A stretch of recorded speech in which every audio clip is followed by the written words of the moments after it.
The NORD conference was great. I'm so happy to be here. I think one of the big take-homes for me this year was there's been a lot of talk about patient-focused drug development, about patient involvement in drug development.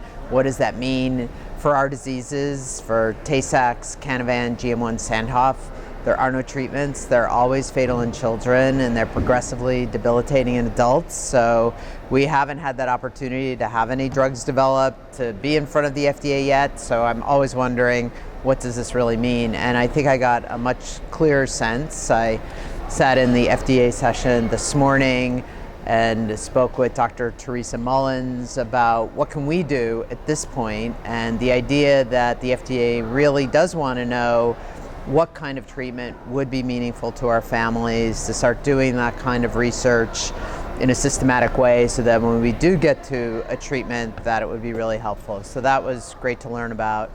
And then I also sat in a session about the patient-centered outcomes research with Mark Boutin, I'm not sure how to pronounce it, from the National Health Council, Pat Furlong, and also Ron Bartek, who talked about the kinds of things that they could do about advisory guidelines. Ron talked about the Clinical Trials Transformation Initiative, which just come out with this great guidance about effective engagement with patient groups around clinical trials, and they have some pages in here that I think are going to now make up an action plan for NTSAD. So really excited. There's already some things we're doing, but I think it provides some really helpful and clear guidance about what we can plan to do for our family conference in April, which is going to be in Orlando on April 7th to 10th. We're planning a session, families collaborating in research, and I think we'll do that with some of the things that are mentioned in this